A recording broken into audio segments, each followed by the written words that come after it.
Okay, so I guess everybody would have heard an explosion taking place somewhere here, somewhere at this point. I'm just not repeating it. I will stop it somewhere in between. Now, up to this point, what we see is that the flame is the combustion is stable. There is nothing taking place in the system. It is just working fine.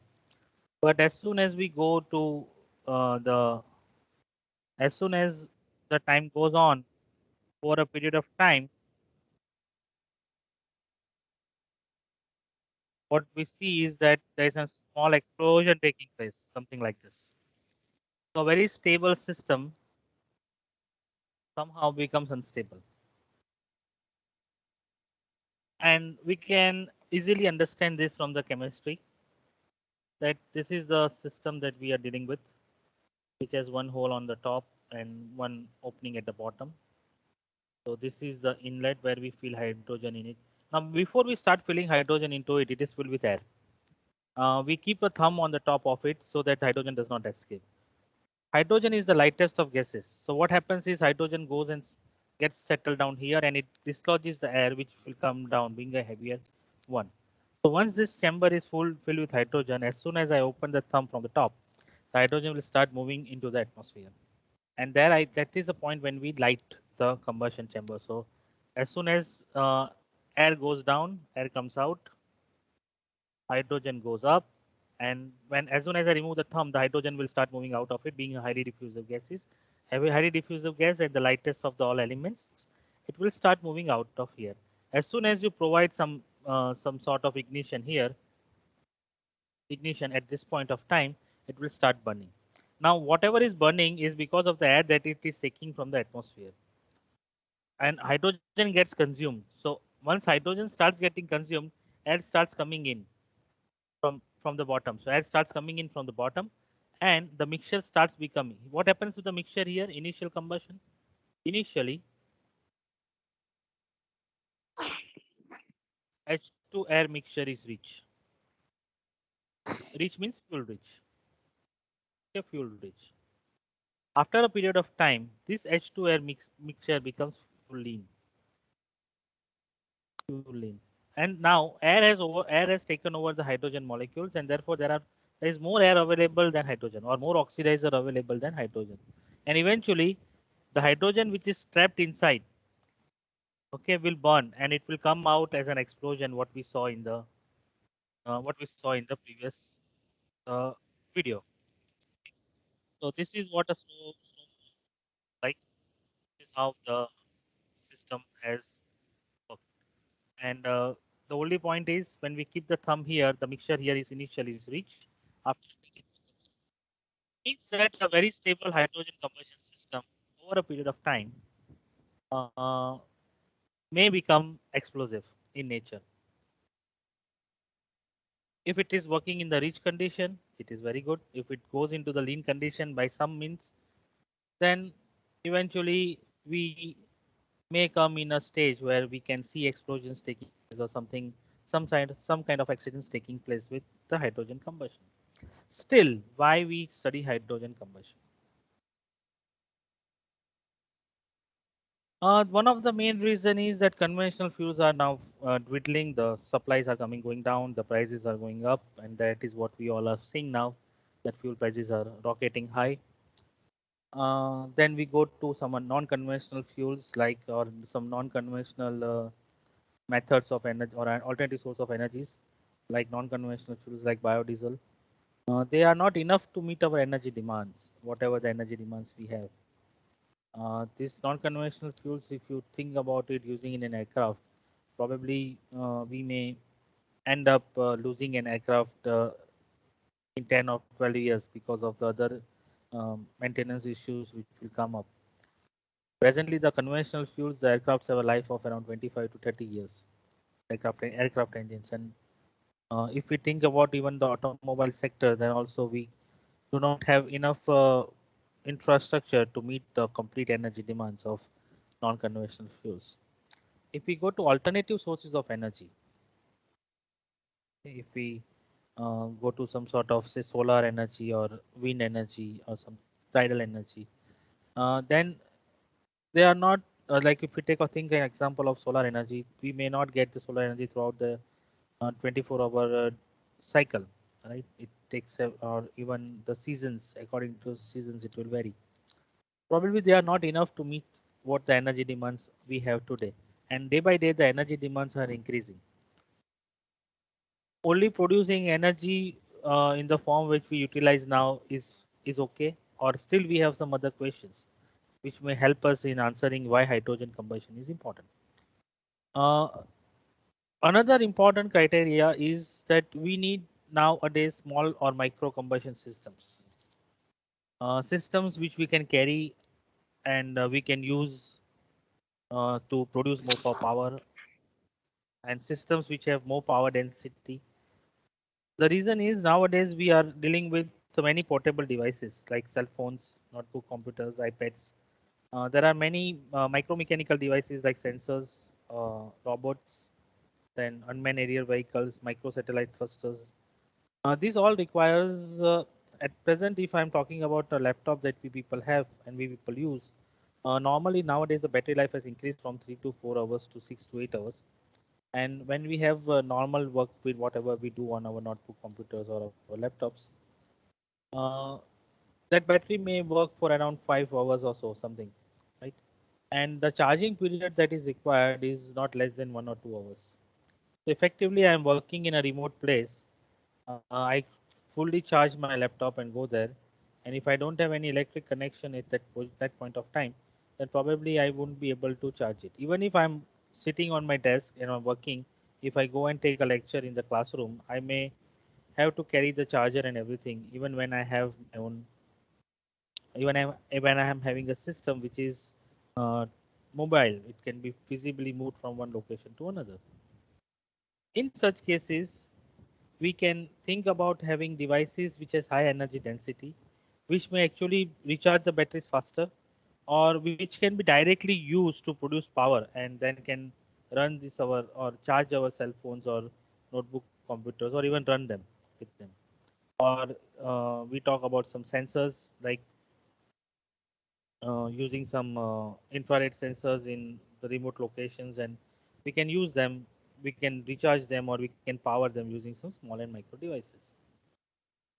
So this realizes a need for a system which has a high energy density, which is efficient and can be instantly chargeable. Instantly chargeable, in other words, means we are not electrically charging it.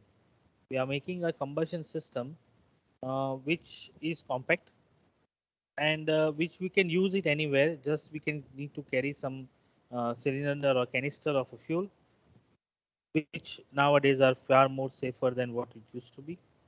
And then we just ignite it and produce power and use that power during our whatever the work we want. Normally speaking, the lithium ion batteries what we have is a energy density 0.2, while if we go for micro combustion we can have 8 to 12 kilowatt hour per kg of energy density and have with a high efficiency of up to 95%, and it can be easily available. So when we are talking about such systems, the best thing to go is not with the liquid fuels. There is a spillage and all problems, but you can go with the gaseous fuels, and that too fuels which are highly diffusive in nature, like hydrogen. So if you keep an hydrogen cylinder open, or if it is leaking in the atmosphere in an in an open atmosphere, nothing will happen because it is highly diffused. It will diffuse very fast in the atmosphere. So this has another thing that has made people work on hydrogen fuel. Apart from this, there is another part that is now of utmost importance is the climate change. If you burn hydrogen, pure hydrogen in presence of oxidizer, eventually what we produce is water.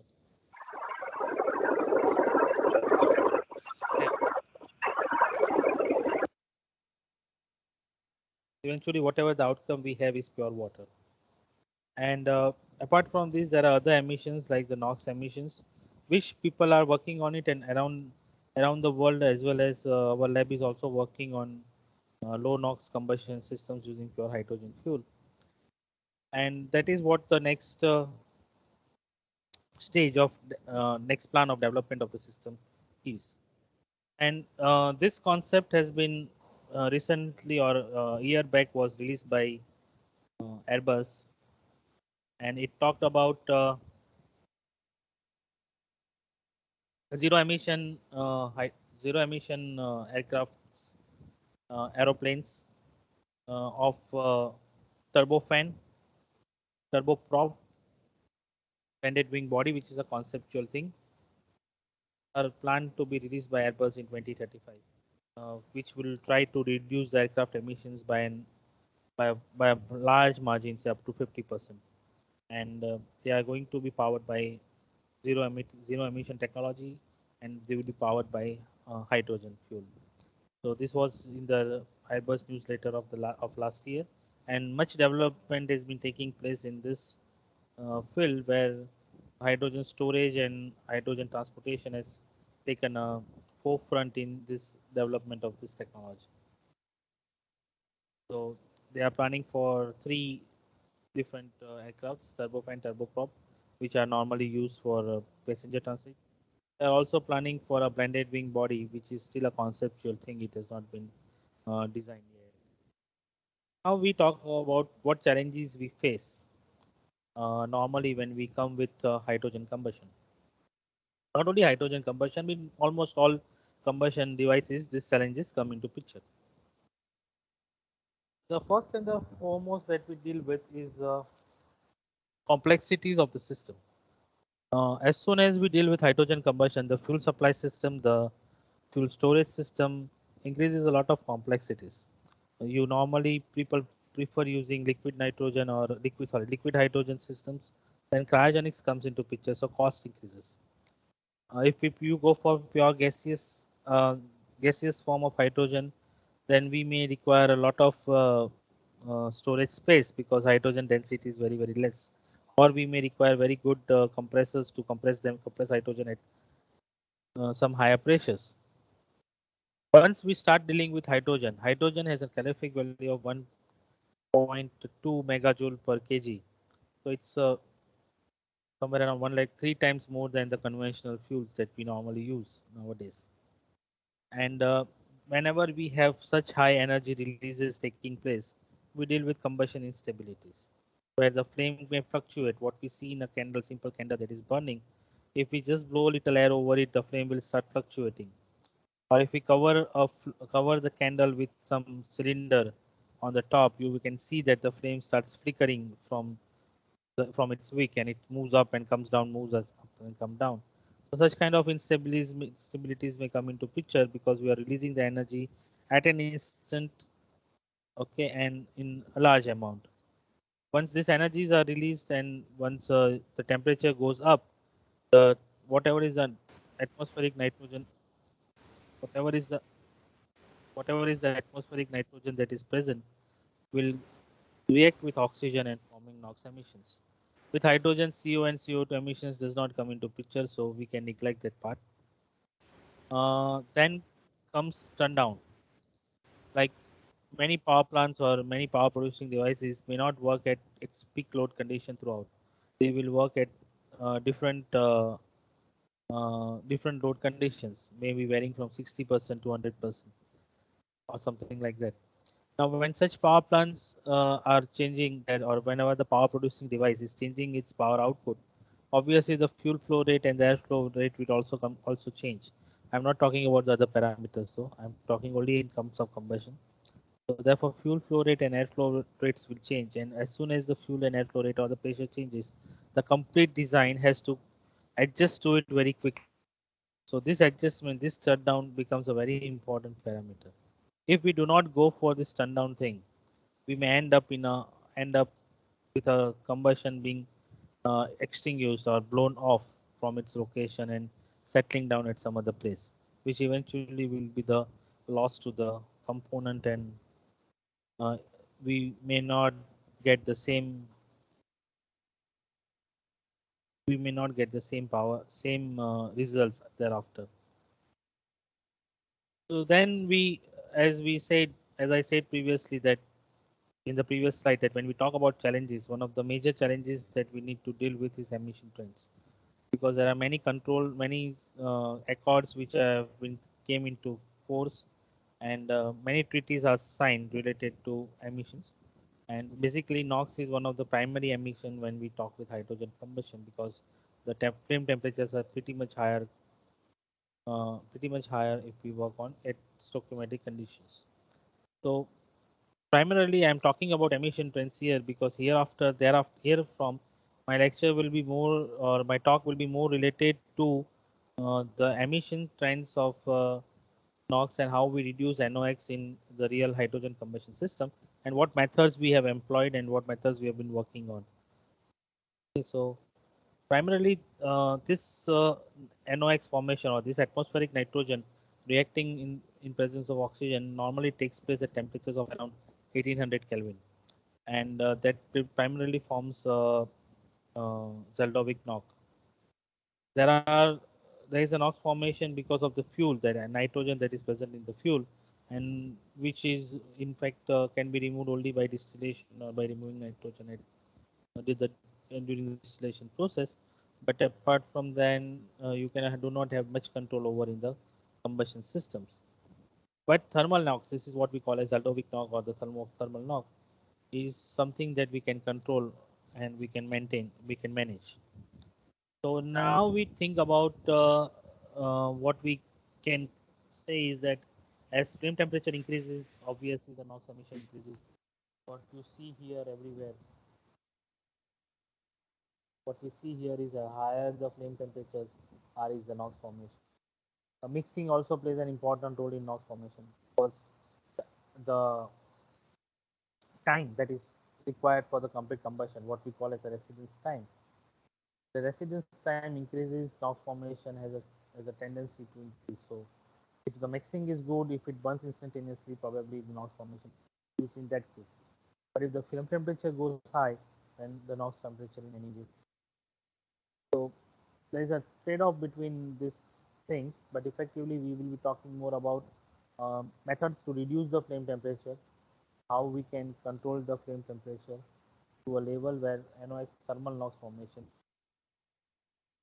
What are the methodologies that we may employ?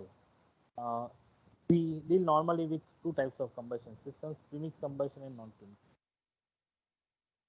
In non-premix combustion systems, we can inject water or steam in the in the flame front zone and the zone where the flame is anchored. Thereby, we can reduce the flame temperature. That is a very simple method, older method that has been. Or we can think about operating in a lean mode where the fuel is less and oxidizer is more.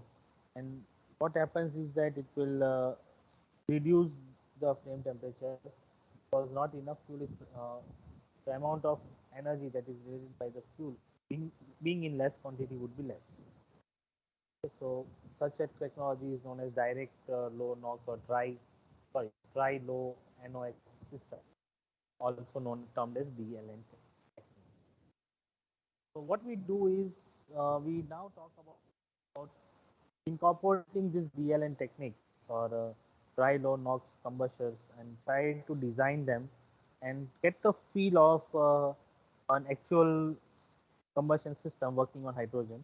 Well, it's not possible to do all that things in 2 hours time, but whatever we could or whatever I could give you or whatever I could express in terms of the design parameters, I will try to cover it here. We normally would be talking about gas turbine combustion chambers. Okay, so our talk will be related to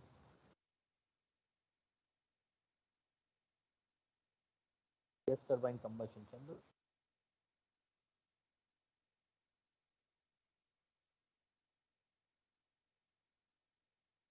And we will design this combustion chambers first by conventional methods, and once we use these conventional methods we will make modifications wherein we can go on introducing different parts, different components which will reduce the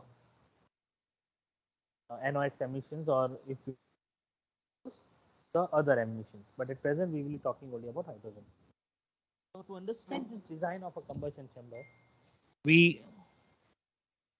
to understand the design of the combustion chamber, we need to understand the basic structure of how a commercial cross section looks like, and what are the different components and where what is connected. The first initial part is the one that is air that is coming from compressor. Compressed air coming from the compressor. Now this compressed air will have very high velocities. So the first aim is to reduce the velocity. A very simple subsonic regime, subsonic diffuser is used to reduce velocity. So the first aim is to reduce velocity. Okay, and then obviously you cannot burn all the air together in a system. You will take a part of the air that is used for primary combustion process.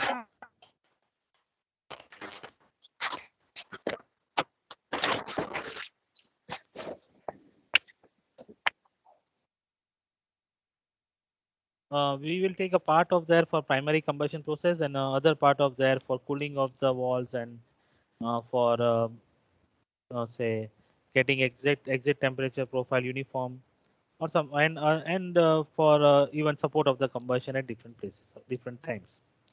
So that air is then divided into two parts, one which goes into the casing, the other one that goes into the flame tube, or also called as liner in terms of combustion gas turbine combustion chambers, named as a liner or flame tube.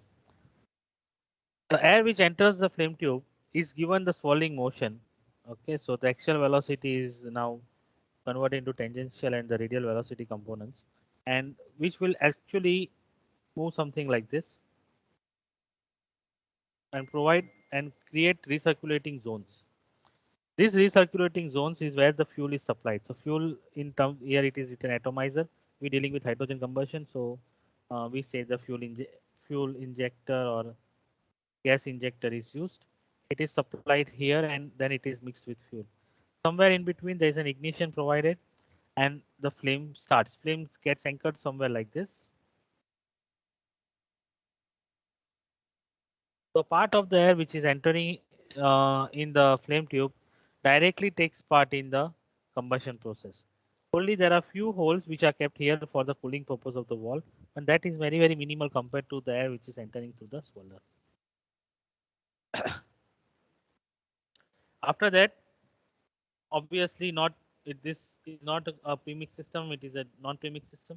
So what happens is the not all the fuel won't be burned, some of the fuel will be taken away by the high velocities of the gases. So the other stream will then come into picture and start entering into the flame tube at different locations. Where what you see here are wall cooling holes. These are used for cooling of the walls. What you see here are primary holes and dilution holes, or secondary holes. Then you have dilution holes, and then there are cooling holes at different locations. There is a cooling hole here too. So these are three different zones that will deal with primary, secondary, and dilution. The air which is entering the primary zone will take place into the main combustion process. So it will be actually supplying the required oxygen to the fuel which has not burned or which is yet to come in contact with oxygen molecules. Once that combustion is initiated and stable here, the secondary zone comes into picture.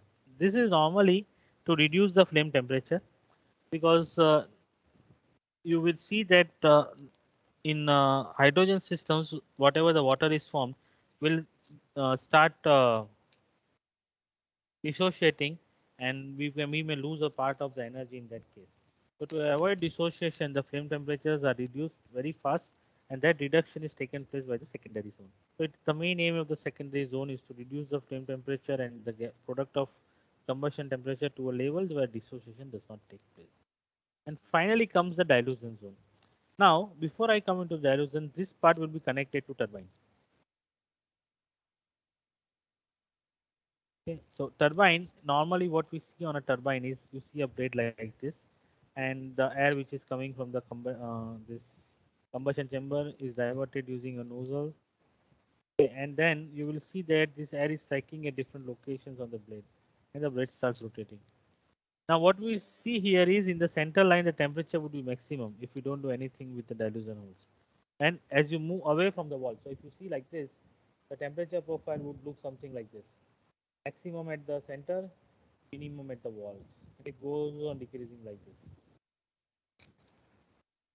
Okay, so this will develop thermal stresses in the blades, and probably we can see the uneven expansion of the blades taking place.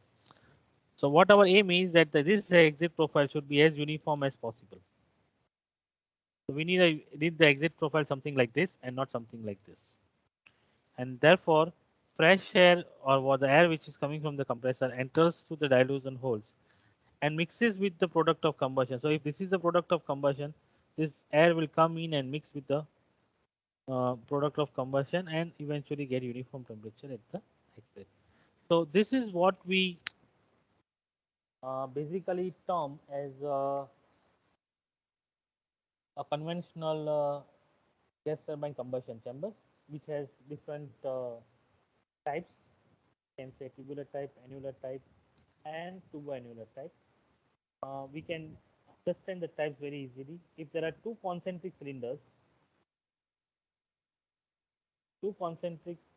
simple cylinders, okay, and this becomes a tubular type. So what we are seeing here is a tubular type. If I revolve this system at some axis, that is below this line, okay, below this, if I keep these whole cylinders in the top, and if I revolve them, then we revolve this two-dimensional structure, then it could form an annulus. So what you will see, like here, is there is one circle for one cylinder for this, another cylinder is for this, third cylinder on the top, and the fourth cylinder on the top. The combustion takes place between here where I have crossed it. Okay, and fresh air moves here, and so this is what the combustion taking place in an annulus is taking. One taking place in the cylinder is tubular, and one taking place. Now, before I go into the design parts, I would uh, like to know the reviews of the participant. Have you all understood whatever I have told, or you have any questions related to this?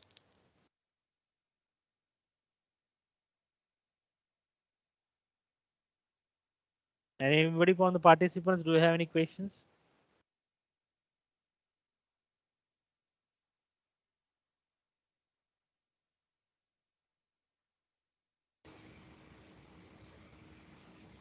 Any question from participant? If you wish to ask anything.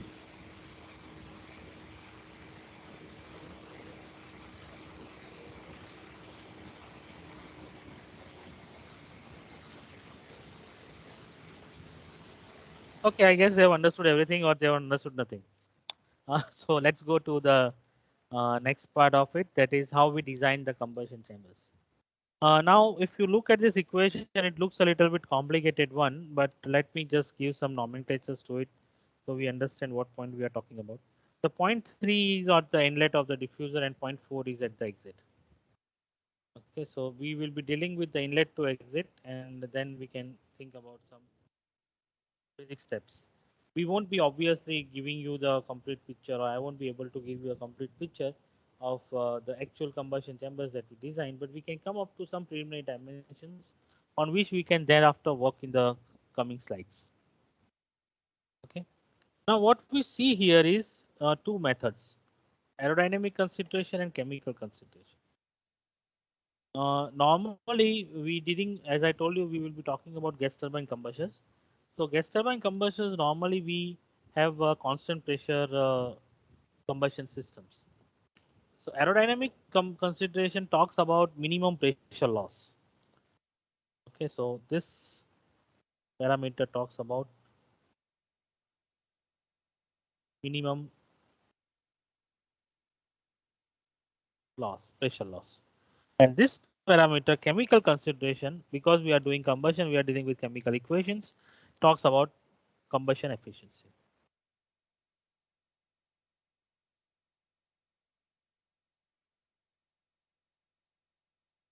So we will be taking these two parameters and finding out what is the reference areas, and from these reference areas the casing and the liner area could be calculated. Now if you carefully see this equation is nothing but m dot is equal to rho AB with some modifications. Obviously, m dot is m of air, m3 that is air entering into, because mass flow rate of air is around 100 times more than that of the fuel. So normally fuel air ratio is 100:1. Density of air, area, that is what we are going to calculate, and velocity. We can convert this velocity in pressure terms, and that is what we are seeing here.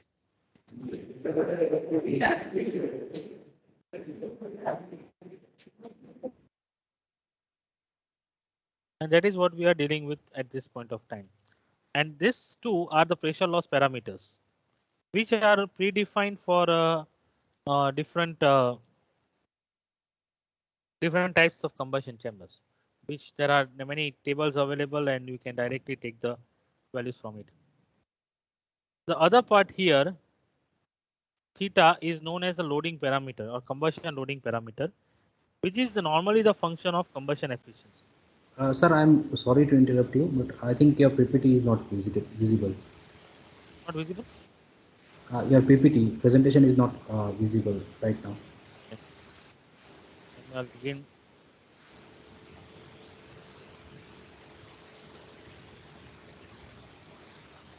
Share it.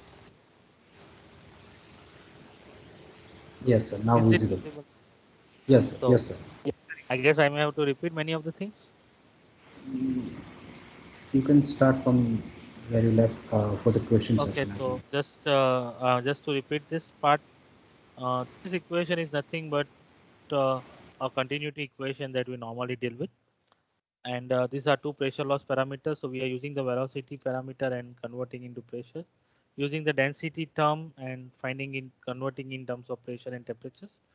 So what we have is all thermodynamic parameters which we may know from the cycle analysis and using it to find the area. Similarly, we go to combustion efficiency term, where theta is known as a combustion loading parameter, and that is nothing but the function of combustion efficiency. And eventually, combustion efficiency is not heat supplied uh, or heat utilized by heat supplied or something like that. It is normally how many atoms of carbon is burned in oxygen or hydrogen is burned in, and that again is converted into different all thermodynamic parameters which we normally know from the cycle analysis that we do for any given cycle. And then finally comes the liner area. Now, what is the liner area? If we see the previous figure, if I can redraw it here, that this is the casing. Okay, so I denote this casing with C, and then there is another component which is the flame tube. So I denote this as L. And we revolve it along this axis. Okay. So what happens is this is casing, this is liner. This area plays a very important role, known as area of liner, in the actual combustion systems, because whatever is going to happen is going to happen in the liner. But casing also plays an important role because this is the spacing which will provide us with the necessary air at different locations we require. And therefore, these are all say this is an empirical relationship.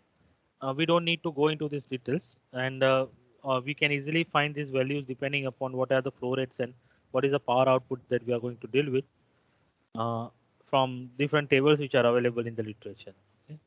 But the point is that we should know what liner area should be kept or to have better combustion efficiency. Okay, larger liner cross sectional area is good because it lowers the velocities.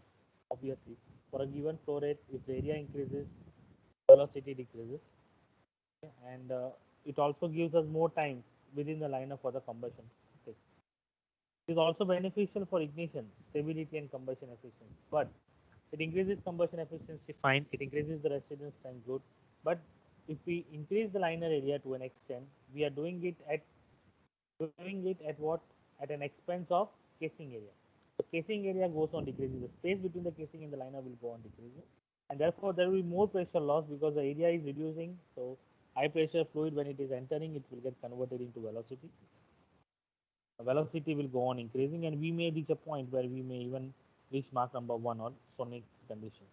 So in such conditions, it is important to know what is the trade-off, what we want, what velocities we are going to deal with in case. Therefore, the design parameters, so I have not covered, like to edit. Design of the whole combustion chamber has got two different methods. This one is the Cranfield method or the pressure loss method, and there is another American method developed by Professor Mellor, and that talks about velocity method. Where different velocities are assumed in this equation, m is equal to rho av, and accordingly the casing areas are reduced. This gives a very good picture, very good understanding. It would give eventually a very good understanding of the systems that we may deal with. So now, if we go back to the previous, we had these holes. So we have what these two equations, three equations have given us this area and this area. Area of casing, area of line. Now what we know need is these holes. It's still a question mark.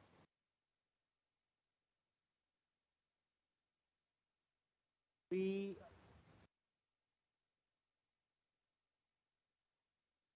use this again equation m. Now what is mj is a different parameter. It is not the actual hole diameter. Suppose this is the hole and the fuel is and the air is coming in through this hole. Now this hole will have boundary layer formations on it. So obviously the actual effective area through which the air can come in would be less than the geometric area. So this is the effective flow rate and this is the effective diameter. Not the actual geometric diameter. This is the geometric diameter. Let me define by dh. Let me define this by dh. But the actual area may be little bit less. So this is the diameter through which the air would enter into the combustion zone. And it is again correlated nothing but by the continuity equation, that is equal to m is equal to c, dot is equal to rho av. We are converting velocities again into the drop and pressure parameters. So this gives rise to, this will give you the number and diameter of the holes. You can either assume the number or you can calculate the diameter. Both are possible. How do we calculate the diameter? That there is an empirical relation developed by Noster, says that the maximum penetration is directly proportional to the diameter. And then there is a proportionality constant in between here, which I can add is a proportionality constant, where it is a momentum flux ratio, rho j u j square by rho g u j.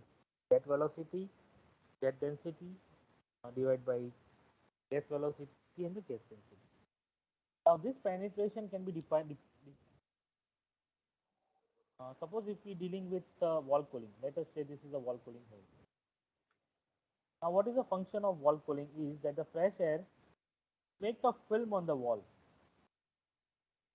It should stay near the wall. So penetration here would be minimum. Primary zone. What is the function of primary zone? That there is a fuel that is coming in like this, the air which is getting some swirling motion, and if the air again is coming from here, so it will produce a recirculating zone. Primary air which is coming from here, and this will produce a recirculating zone like this. So these recirculating zones would be very good in mixing of fuel and air, and eventually we will get the higher combustion efficiency, more residence time into the primary zone. So when up to what? Let us say the both heads strikes each other. Let us say I go only up to center. Secondary zone, the function is to mix these gases, whatever the gases are coming in from here, these gases, and reduce the temperature. So the air enters from here and it has to mix with these gases. just to reduce the temperature. Now this gas is normally the flame front, whatever you will see will be, whatever the gases are coming in very high temperature would be in the center. We need the fresh air to go across this central line and go a little bit ahead of it. Let us say crosses the center line here and goes a little bit ahead from there. Let's go into the diffuser zone. What should be the penetration? We want complete mixing. Let us say that holes are air goes from one location to the another location. Now this depends upon penetration by which we can diameter of right, and penetration is directly proportional to the hole diameter. So the higher the hole diameter, more is the penetration. More is the penetration. And finally, we now need another parameter that what is the length of which of this flame tube. Once we know the length of the flame tube, the other length can be easily calculated. We can calculate the diameter. Sorry, we can calculate the diffuser parameters, diffuser geometric parameters. We can calculate Swirler parameters. We can do all these things with by simple equations because we are dealing with subsonic system. And so length of the liner, the only parameter that it is dependent upon is the pattern factor or exit temperature curve.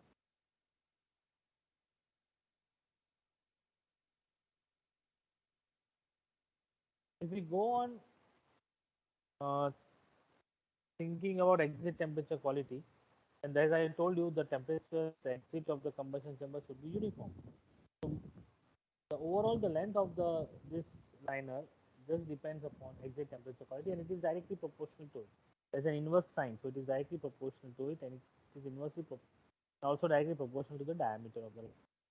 And this normally acceptable range is in the range of 14 to 16% for radial pattern factor and 30 to 40% in terms of circumference. So these are the two parameters that we need to three or four parameters that we need to do to the primary design of the combustion. Let us using this, I'm not going to go into the other parameters of how the fuel flow system has been designed or how different other systems have been.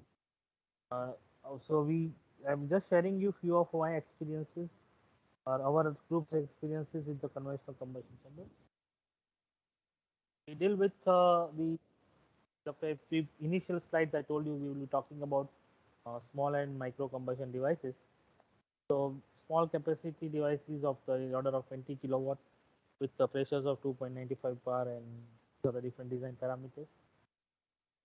We have using these equations we have come up with three different fuels: kerosene, hydrogen, and CNG. Even done some CFD analysis of these conventional chambers, and these are RANS analysis, not LES or something like that. A basic fundamental range analysis to just see how the temperature contours come out. And we were lucky to, in fact, we were very lucky to validate our experimental results or our CFD code with experimental results. We did some modifications in the, and what we see here is high temperature zone starting somewhere in the secondary zone and extending up to the last row of dilution holes. And this is what the failure is, that what we see as the high temperature, you see the marks on the high temperature, what you call spots, hot spots on this combustion chamber.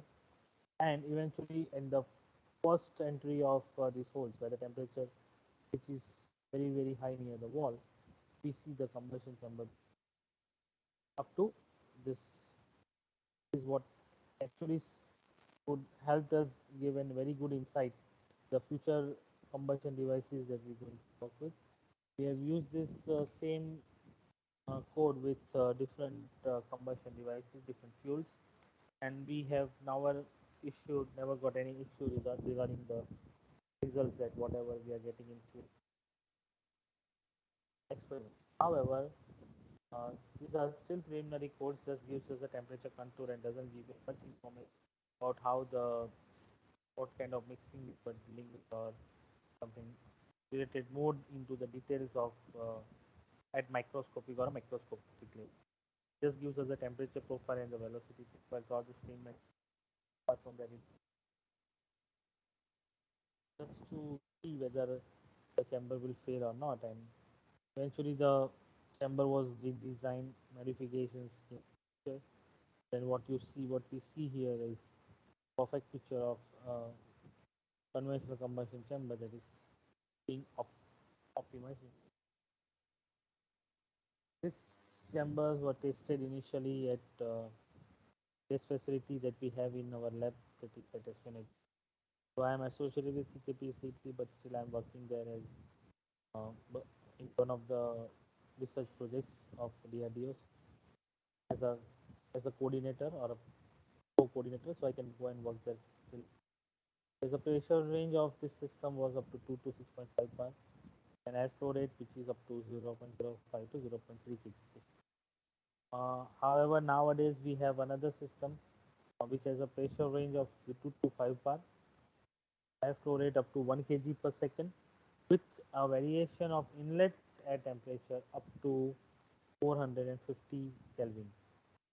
Can now taste at high temperature combustion and high pressure combustion. What we see is that three different chambers being mounted at one time on the spread, that is hydrogen, kerosene, CNG, and hydrogen. See here are three different combustions. You can see the intensity of the flames in all three quite different. Where CNG flames are seem to be the coolest ones to deal with, while kerosene flames high, high density or high energy density flames. Probably obviously the thermal NOx production in kerosene by just usual expression. And as far as CNG systems concerned, it was a full flame that went above 1500 K, so minimal. With hydrogen, the diffusivity was high, but same fluctuations and instability were visible. Different systems gave us a different uh, ideas about how the system will work, how hydrogen combustion will work. So this was about a conventional full-scale devices. Though it was 20 kilowatt, but does not were not reduced to the size, were kept uh, like were for full-scale testing. Now we use the same methodologies, same things to go for a smaller size chambers using hydrogen as fuel. That was kerosene CNG. What happens with the hydrogen combustion?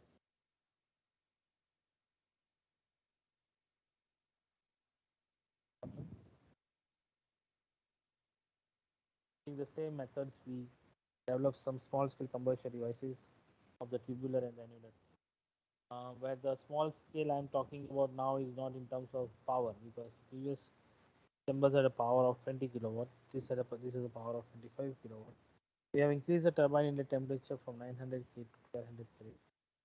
Okay, and from this we have the airflow rate of 0.1 kg per second. Very less, it is 9 point some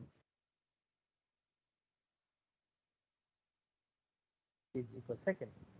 Accordingly, we developed these two chambers. Like I told you, let me just give you a brief explanation for a tubular type chamber.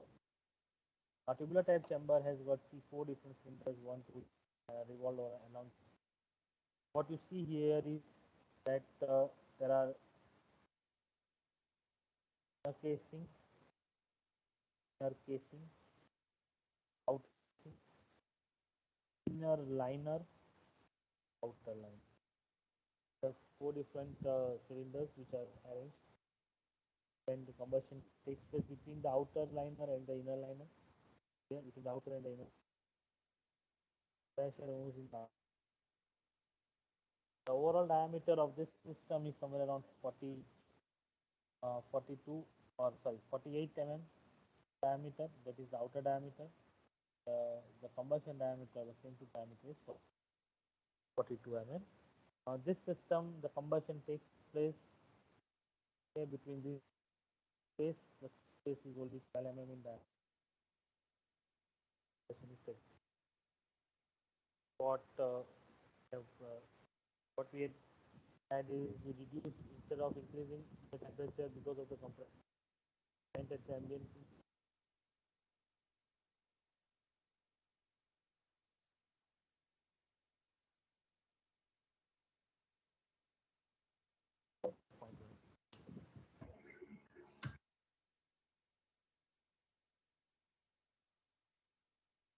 These are some results. Probably we don't come here. What you see is a mounted combustion chamber, and what we have achieved is that we can hold it when it is burning. We have got good control over the wall cooling hole. This has been used then thereafter for many other different the same methodologies, chambers, and have a look at. There you see a tubular and annular combustion chamber being operated at conditions, and probably I have not trimmed the last portion of this website video just to show you that with hydrogen there are chances that the flame may.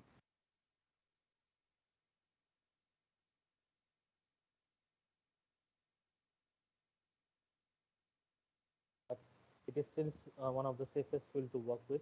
It sometimes happens, but can be managed and can be controlled by good electromechanics. What you an annular combustion chamber here, this is a premix flame and diffusion flame. See the difference in the colors. This is cool blue flame, very hot dark yellow flame. Very slow. So these chambers did not had anything in terms of NOx reduction. This was just the primary combustion devices. So now let us talk about how we can reduce this NOx emissions. Because whatever the work we were dealing with uh, have two major challenges whenever we go on reducing the size. Somehow we had managed to reduce or we had managed to overcome the first one, that is higher liner temperature one, by better cooling hole designs and placing the holes at different locations. But the second part, that is higher NOx emission, needs to be higher NOx emission work. work. So this part had many different things came into picture for reducing this NOx emissions. One of them was to have a reverse flow combustion, which will have better cooling in the dilution and secondary zones. As also, air temperatures will be relatively less because it is not taking up any of the heat that is been given away to the liner walls. The liquid film evaporation was another technique that was thought about, but then it was not to be used for hydrogen. It has to be used for some low saturation temperatures, boiling point or low boiling point liquid fuels like ethanol or methanol. Basically ethanol, not even methanol. Then we have lean premix. There you premix hydrogen and air before it enters the combustion zone, and that's why you get a blue flame, what we saw in the previous video. This lean premix will obviously lower the temperatures, and once the temperatures goes down, thermal NOx production decreases, and even therefore we will have low NOx formations. The problem here with lean premix is that if the mixture becomes too lean, it may create the explosion-like thing which we saw in the second slide of the presentation, where the flame flickers instead of moving upward, it comes down, and then it comes out in the form of a blast. So that is one of the disadvantages of premix combustion in hydrogen, and therefore there are other things that we need to think about, and that is a stage combustion. It means that instead of burning all the fuel at one location at one point of time, we divide the or we burn the fuel in presence of less oxidizer, and then we go to the other regime where we burn it in presence of more oxidizers. So basically, we will be burning the fuel into two stages: one that is fuel rich stage, and another one which is fuel lean stage.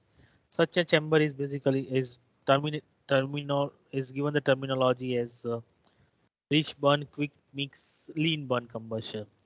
Well, we'll come to this point. We will talk about this chamber pretty much in detail, this RQL chamber pretty much in detail in the coming slides, which has been even this RQL technology has been commercialized by Pratt and Whitney in the name of Talon, TALON, Talon technology. So, or Talon X, what we people or know and work on. Now, with hydrogen combustion, hydrogen being a very highly diffusive gas, we need to also talk about efficiency that unburned hydrogen is reduced, that is coming out in the atmosphere or going into the turbine. Because if an unburned hydrogen at high temperatures goes into the turbine, and if it gets collected in some pocket or somewhere in between the piping system, probably it may have enough temperature to self-ignite itself. Okay, and oxygen too. So it may create some safety issues to deal with. And therefore, we need to talk about combustion stability and efficiency too. And in this case, is one of the most promising new technology is trap vortex combustions, where you trap uh, the fuel and air in a small cavity and burn it there. Therefore, the accident time is more. Combustion starts in that zone, gets initiated, and thereafter it continuously burns. And finally, we will be talking something about combustion in microchannels, that is squeeze roll combustors. Uh, like I would add here at different points of time that all these combustors are the one that we have worked with, apart from reverse flow, which we presently we are working on. Liquid film evaporation combustion has been patented in our with my students and myself, as well as one of the faculties of GEC Modasa, Mr. Mittal Patel. So he holds a patent for liquid film evaporative combustion. Brain Premix has also been the one of my master students. Stage combustion RQL one PhD is complete, and now modifications in the same RQL strategies have been thought about, and we have I have one more student working on this technology. Trap vortex is now not used, not much work we had done till now, but we are using this trap vortex technology as of in one of the new methods that is known as micro mixing of hydrogen combustion, and we using the micro mix combustion and introducing top vortex into it so that we can use the same technology for other heavier fuels like methane. And finally, the combustion in microchannel has been my PhD work of uh, one of my students from ADIT Vidyanagar.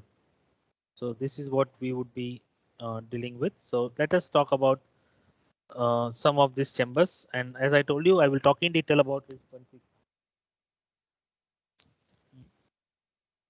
What we are going to do is, I have a figure, so let us think about it. This is a conventional combustion uh, graph of NOx, CO, and HC emissions. Well, we are not dealing with HC and CO, so we would just cancel it out. We have this as a fuel air equivalence ratio. So fuel air equivalence ratio 1, it means stoichiometry, 1.1 fuel rich, 0.9 fuel lean. So as the mixture moves from the linear regime of 0.72, it goes on to 1. Just before 1, you get the maximum peak of NOx emission, right? And as we go to on the richer side, as the equivalence ratio goes on increasing, the NOx emission goes on decreasing. So what we have is, this is lean fuel, this is rich fuel, and this is stoichiometry. Stoichiometry. Okay. So in these conditions, if we can do something where we can remove this peak, we can remove this top portion. Let us say we start somewhere from here. Let us say we start somewhere from here, and instead of go following the path as that of this, we directly move from the rich regime to the lean regime. We do not come in between a point where we get this stoichiometric mixture. Directly move from rich side to the lean side. So what happens is we first burn it here, that is a rich burn, acronym as R. Okay. Then finally we burn in the lean condition. So lean burn, acronym SL, and instead of moving it, increasing the equivalence ratio, or sorry, decreasing the equivalence ratio from say 1.25 or 1.3 to say 0.7, what we do is we directly jump from reach to lean. And to jump from that, we need very fast mixing of fuel and air uh, after the reach zone. So we need to supply more air here. So this zone is known as.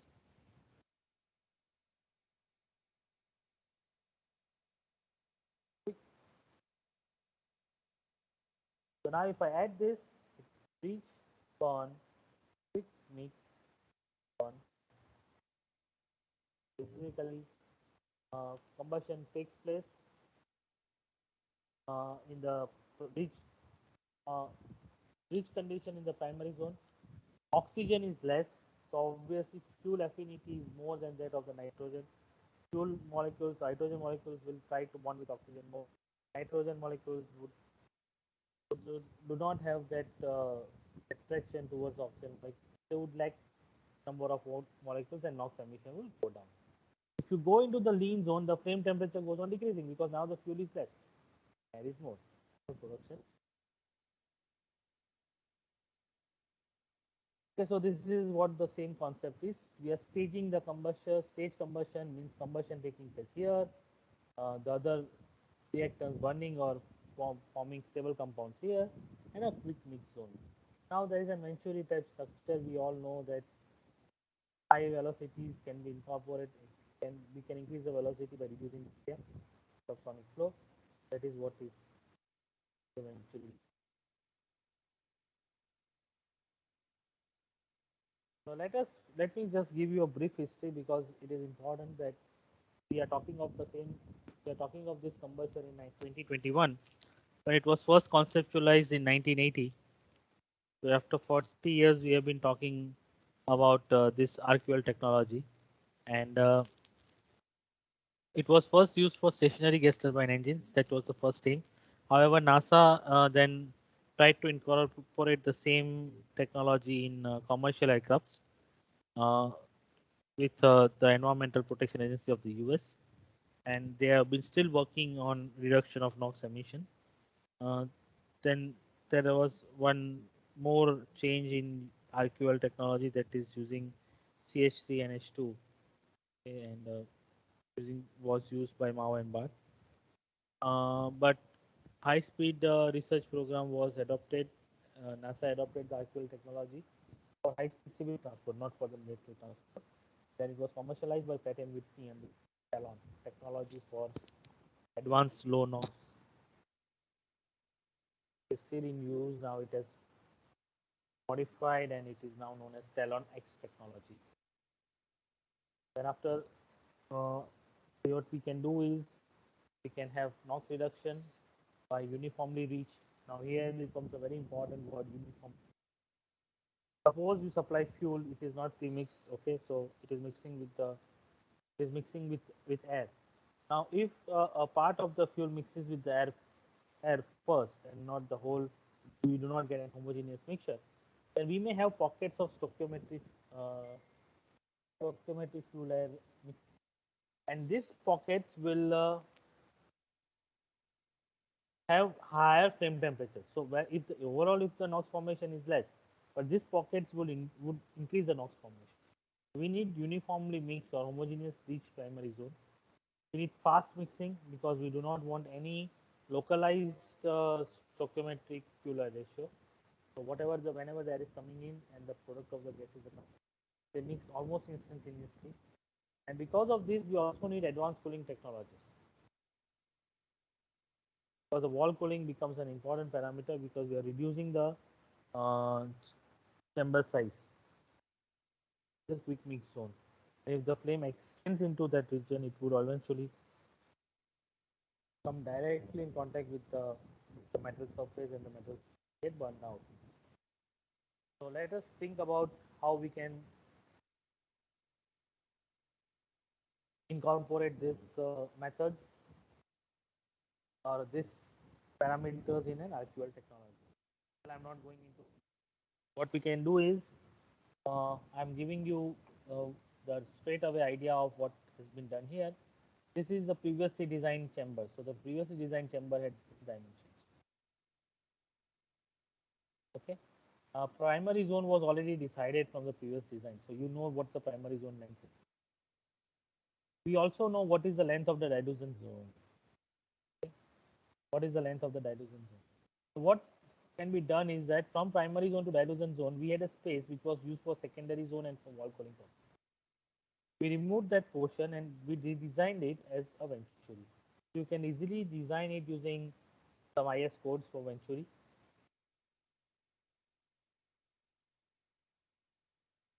And incorporate this into the system.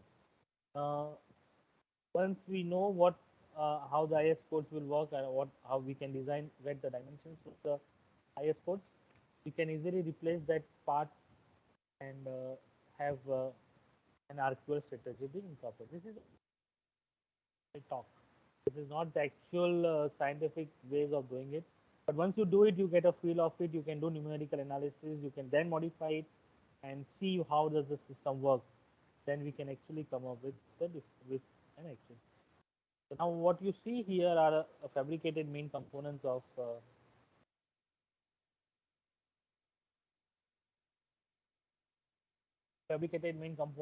RQL chamber, where we see diffusers, the casing, the liner. You see the Venturi portion here. And I guess I don't need to tell the teachers that why this has a longer, shorter divergence angle and this has a higher divergence angle. There are swirlers, and this is the point from where the fuel will be ignited. So this is the primary zone. It's a primary zone. Okay, so this to this point is primary zone. This portion is quick mix zone. This is lean zone, and this is the divergence zone. Now it has got 4 zones instead of 3.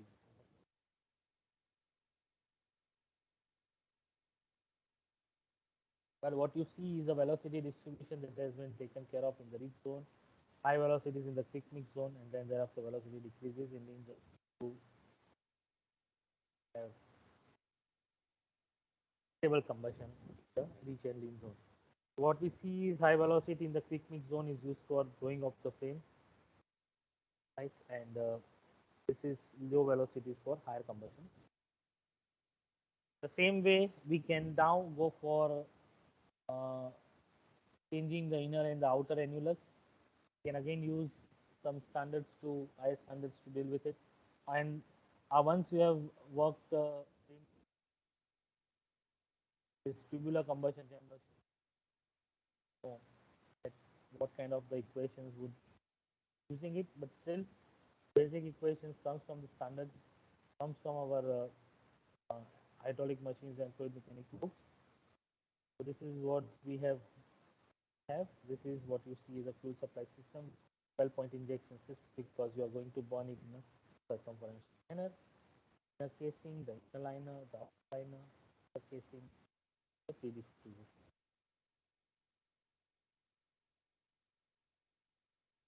This is again a RAN simulation, not the LES or LES simulations, and showing you the higher temperature profiles, but still it is too much high to be worked with. We need to redesign the system, the lean zone, and the quick mix. You see the. I'm showing you the problems that occurs and what how to find these problems.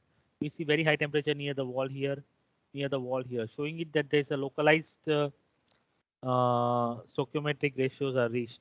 And if you work on this side, what we see is that the temperatures are in the range of 2000 K. So our aim of reducing NOx is not attained here. Advocates for redesign of this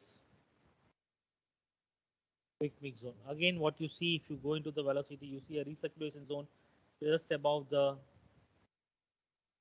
quick mix zone holes. What happens is this recirculation zone, low velocity regions, probably the amount of air that we require is not coming in or is not being supplied through these holes. I'm talking in a very layman term, not in terms of uh, a technical person, just because this is what actually is going to give us the answers to the problem, not the technique, not only the technical words. Understand that there is a low velocity region here. There's a circulation of flow taking place near the walls, near the air admission holes of the quick mix zone. And these circulations are maybe one of the reasons that we may not be able to produce enough, we may not be able to give enough amount of air for the flame to get blown out, giving us high velocities, sorry, high temperatures near the wall in the quick mix zone as well as in the lean zone. Okay. And similarly, because of these regions, we see very high temperatures in the exit, somewhere 2062. So even actually speaking, this system is a big no, because our aim of NOx reduction would never be attained if we work on this system, right? So we should be able to predict our failures more than what we can predict our successes. Thereafter, the chamber has been redesigned. Not sorry, the chamber is, this is not the redesigned one. This is again, you see a very high temperature region near the wall, but you can see the red marks here, right? So this is just to specify, see the red marks near the wall, what we can see here, get it in the two. Now the question would arise when the numerical results have shown this values, why to experiment and why to do the experiments and check it. We are dealing with range simulation where it's an averaged out values which we are finding out. We are not dealing with large eddy simulations or direct numerical simulations. Uh, it does not mean that we do not have the confidence on the codes that we are using. We do have the confidence on the codes, but sometimes it is better to just, just to get the feel of the system more, that okay, still it is the system, the codes which were used for tubular combustion chambers are true for even annular combustion chambers. And then the modified figure, sorry, I have not kept it here. Uh, and then we talked about another method, that is trap vortex. I will give you an overview of what trap vortex basically mean. Is that we have a cavity here. This is a cavity. Air is coming in from here. Fuel is supplied from one side. Air, very small air admission holes are provided on one side. So sorry, here, on this side is air. This side is fuel. Air again here. Air would come in. There is a low velocity region in this, or low velocity region in the cavity. So what happens is that a stream of air will travel and will provide a recirculation zone. This air again would move in this direction. This fuel would move in the opposite direction, and this would actually entrap the fuel air mixture inside the cavity. And as soon as I ignite it, it will start burning.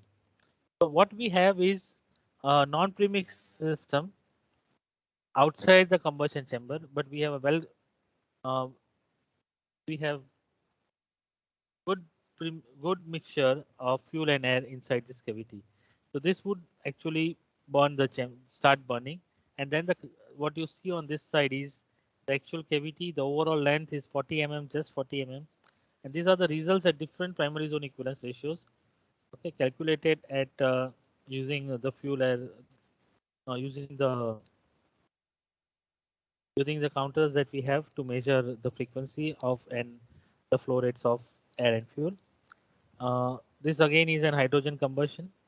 So what we see are the different velocities in the different main cavities, the temperatures, and the exit temperatures, where somehow the flame blows out at 0.6 primary zone. We are working on it to know the actual reason why only at one point the flame blowout occurs, and this has been repeatedly a problem. So we are working on it to find out what is the reason behind it. Apart from that, we get stable yellow, stable blue flame over a range of different equivalence ratios. Somehow, even these regions need to be talked about 1.1, 1.3, and 0.9, 0.7, 0.9, because these are the regions where we are getting blue flames, when in fact we should be getting high energy, high density yellow flames. So this is on what the work at present is going on to find the answers to this question. I guess I have half an hour still. So this was about the small combustions, our experiences, and what are the things that normally occur where we fail, where we succeed, and what are the reasons, what are the things that we need to take care of. Apart from this, we have also worked on, or we would also talk something about meso and micro scale combustions. Now, these meso scale combustions are chambers which come in between the micro scale and the small scale combustion devices. Normally, we categorize them in terms of the power output or the size. Mesoscale is basically larger than 1 mm, microscale is below 1 mm, below the quenching distance of the flame. In terms of hydrogen combustion, the quench diameter is 0.6 mm. So it's too small. So defining a combustion device between 0.6 mm diameter is probably going to be a tough task. So uh, let us say what are the toughness, or what are the limitations that we may face. The surface to volume ratio increases drastically. So because of this, you will have strong coupling between the flame and the structure. So flame would interact with the solid body or solid structure in which the flame is confined. And once that happens, there will be radical quenching or the thermal quenching taking place. The radicals which are formed, which are active radicals, would strike the wall and lose its energy. Eventually, it would cool down, and the radicals would just go out as an incomplete combustion products. Heat sink thing, where the heat lost to the walls is more than what the heat is produced or generated by the system. Eventually would lead to low residence times, which also is due to the high flow rates and radical quenching, that is free radicals which are on. There are time scaling effects. We have incomplete combustion, the reactant residence times become smaller than the chemical reaction time. Therefore, the combustion, the reactants does not have enough time to combine and form products. This leads again to incomplete combustion. That occurs because the space is less space, velocity increases. When the velocity increases, then again the time reduces. So then it's a circle-like thing which goes on and on and on. And once this things happens, then we get instabilities because the unburned particles may burn at some other location. There will be spinning in some, there will be cellular instabilities, there will be flame states, different flames just getting extended over the period of time, over the length of the combustion. These are the issues that we need to think about when we talk about mesoscale or micro. So one of the approach is to use heat circulation.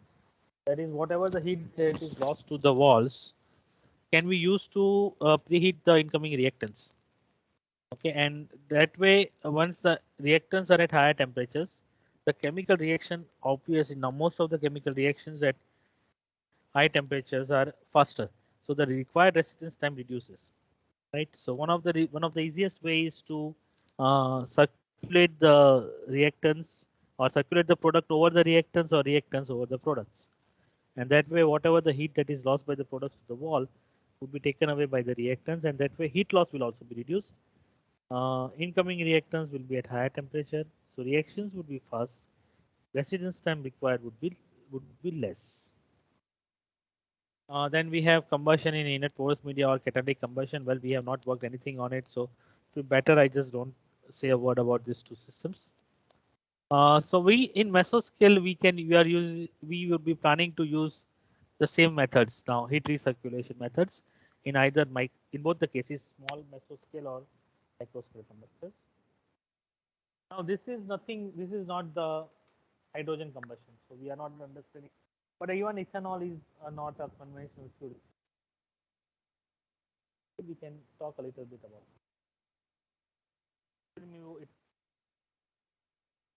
combustion. Now, in liquid fuels, we need atomization, where we convert the sheet of the liquid into small droplets.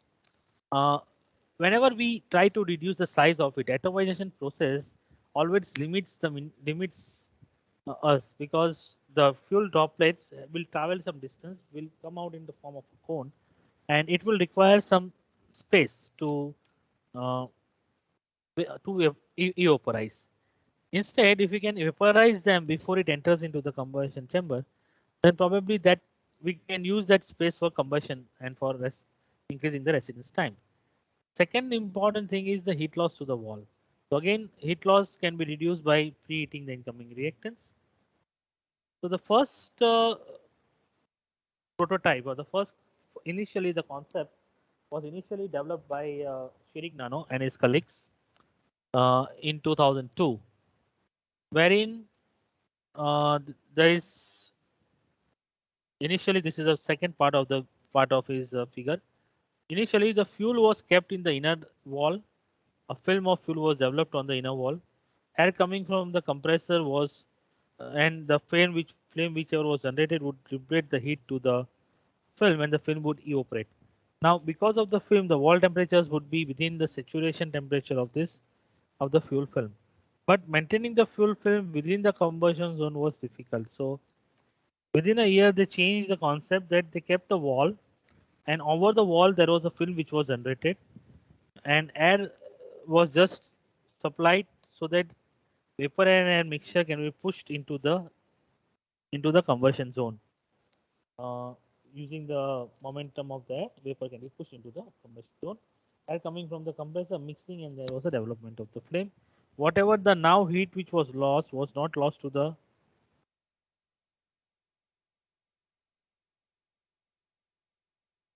whatever the heat that was not lost to the uh, film but to the wall, and from wall, so convection and radiation to the wall, through the wall by conduction, then through the film by conduction, and then the whatever the vapor was formed was taken away by the air, or was pushed by the air into the combustion term of air. So this was the modification. So this is what I told you. The first single wall film inside the wall, very difficult to manage the film because of the very high flame temperatures. Then the second modification came a double wall film combustion, which was then modified, or which was worked more upon by Lee and in till 2008. Then and Derek Dune, is another person who has been actively involved in this. I'm not going into the thermodynamic analysis, but this is what the chamber looks like, where you have a cool blue flame coming, emitting out of the exit. But this film is of no use because it does not have any kinetic energy associated with it. It's a very low, what you call low velocity flame that is being extended outside. The modifications were thought of but were never actually came into the existence, so I won't be talking about. But instead of using these two methods, we thought about something else.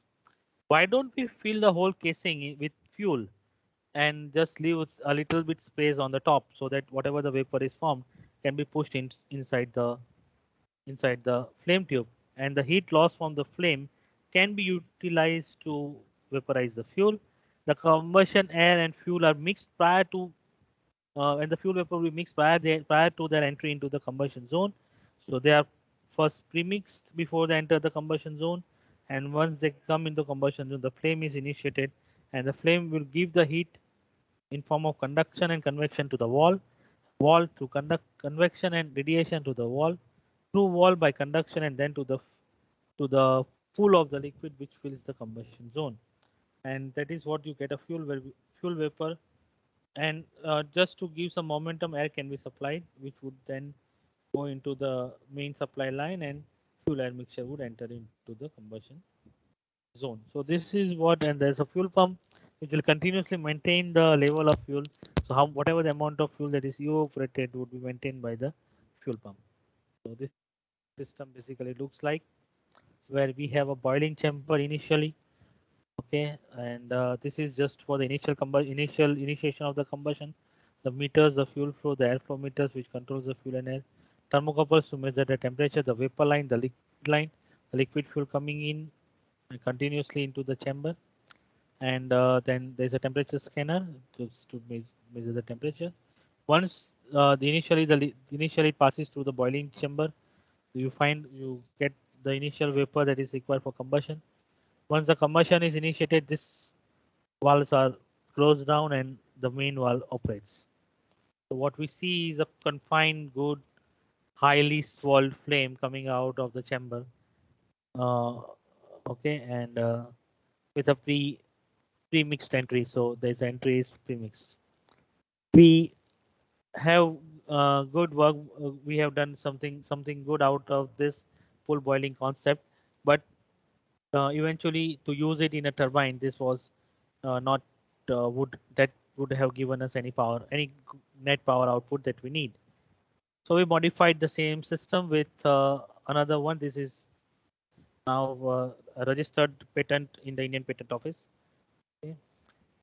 And it is now a non-premixed one. Premixed flames were giving us lower temperatures, so we went to a non-premixed system. And again, we use the same pool boiling concept, but instead of filling it with the whole chamber, we just kept a region where it would be filled. The air is coming in here through the swirler, it enters.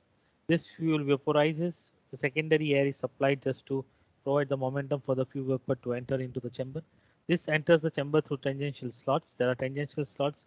Because of the tangential slots, it will provide a recirculation zone. This swirler also provides a recirculation zone. And the uh, frame front would be generated something like this. The product of the gases would be going out, would be turning 180-degree and would go out like this. And in between this, it will uh, hit the heat the pool of liquid, right, and continuously generate the vapor. When it is going out, it will also preheat the incoming air. So this reduces the residence time, right? I have even given the dimensions in the PPT. It's the overall dimension in which the combustion takes place is 40 mm, but this is still a small sized one, not the meso scale, but the power output has been only 10 kilowatt. So what we see is some images where the flame getting extended outside, some thermal images with now the modifications. We see the wall temperatures of 250 to 51 degrees centigrade. So it is probably well within the material range. This is the work of my undergraduate student and um my grad student who is presently in the Carleton. Sorry, it's not the Carleton University. She has shifted to Concordia University now. Okay, so the outermost wall temperatures are in the range of 75 degrees centigrade, and wall temperatures of the innermost cylinder is not greater than 257, so it is enough to evaporate the fuel. That is, the saturation temperature is 103 degrees centigrade, 2.5 bar pressure. This was, I guess, mesoscale. I'm going fast with the microscale combustion. I'm just coming directly to what the system is. Uh, well, you see 20 dimensions. We will be reducing it with the passage of time. This is the reaction passage, the one with the inward arrow. This is the product passage, and this is the combustion zone. The combustion takes place here. Reactants would move in through this passage, come inside, burn here. The product would go out from the other side. This product and the reactant passage are coiled around each other. So what you see is whatever the heat is lost to the walls will be taken away by the reactants. And these reactants would be preheated when they enter into the combustion. Reducing the residence time, increasing the reaction time, decreasing the reaction time, increasing the, and therefore one complete combustion can take place at low residence times. So what you see here is something like this, that the combustion is initiated, the gases are moving out, and the incoming air is being heated. This is the transient result. So if I would have run it for a longer period of time, you would have seen that temperature rise throughout the chamber. But at present, I stopped it in between because I had some. We just wanted to know whether the heat transfer is taking place or not. And eventually, it does take place. We can easily calculate it by the means of simple heat transfer calculations, and this is what you see occurring, right? And eventually you can even we can find the flaws in the design somewhere. You see the red portions generating here and here too. So this is what was made, and the extension of this high temperature zones. Modified it. It's fine. We can modify it the defining the initiation of the combustion, the fluctuations, and thereafter a stable combustion zone. Okay, over a period of 1.2 seconds, we had taken the results, and these are the variation of temperatures with time that we see. The fluctuating over a period of 120 seconds. We have modifications to now you can see the dimensions are 3 mm by 4 mm by 5 mm. We we introduced a pre-mixing zone here where fuel and air will be premixed before it enters into the combustion zone. And this is what the lighted combustion chamber looks like. The results of temperatures over the different period of time. Uh, this is all I would like to say about hydrogen combustion. Combustion with hydrogen is very fascinating. Combustion with hydrogen is very safe. The things that we people have always been in mind when we think about hydrogen is that it is one of not the safest of fuels, but if you design the system knowing that where hydrogen starts to misbehave, then probably we may end up with a very good economy, hydrogen economy in future. Most of the engine manufacturers around the world have now focused their work on hydrogen combustion. In fact, we started working on hydrogen combustion way back in 2005 in gas turbine systems. And my professor, my supervisor used to work in the year of 1990, in the early 90s.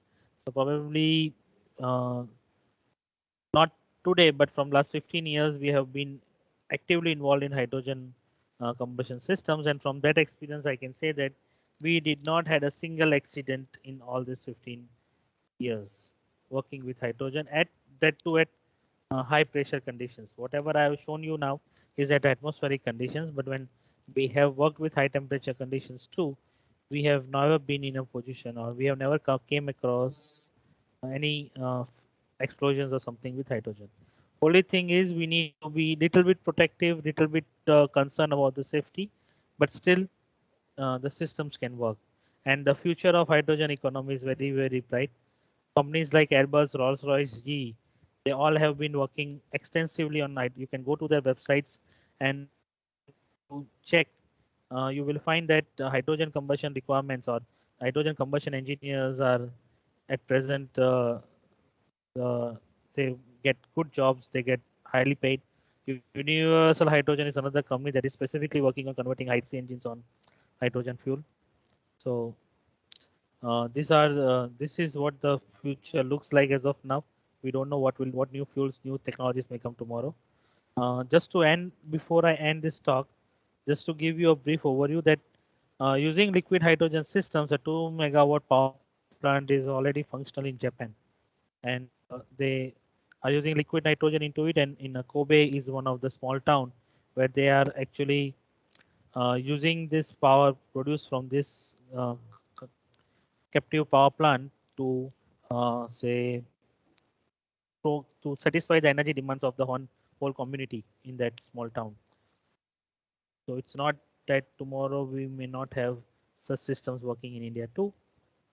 So let's work together and develop a non-conventional energy systems which are more reliable and which can also satisfy our energy needs.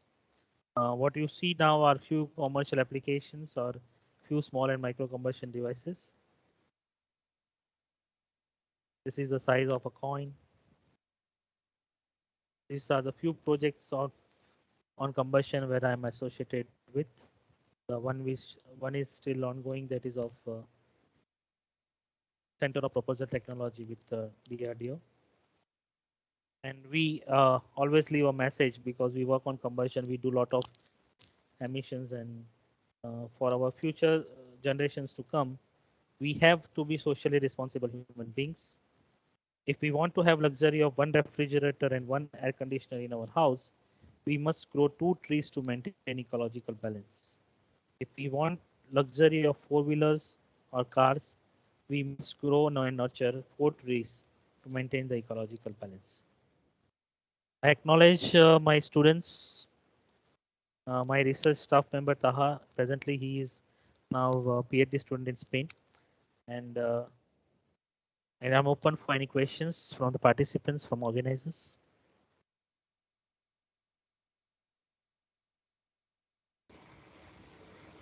Thank you so much, sir. Any question from the participants?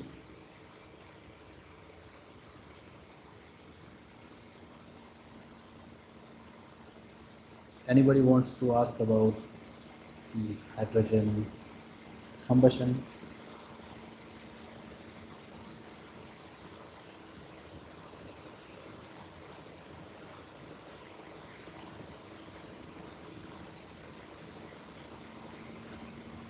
No question.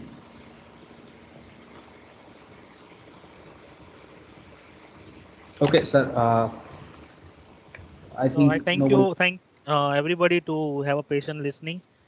I don't know how much I was informative or not, but I guess this is what I had to give you about hydrogen combustion for now. Sir, indeed, it's a very informative session, and thank you so much for giving an insight about the hydrogen combustion methodologies and combustion chamber design, and make all of us aware about the safety concern about the hydrogen fuel. It was indeed a wonderful session, no matter, sir. So, on behalf of the Department of Mechanical Engineering, Government Engineering College, Modasa, I would like to thank you once again for delivering the wonderful session. Thank you so much, sir. Thank you for inviting me. Thank you.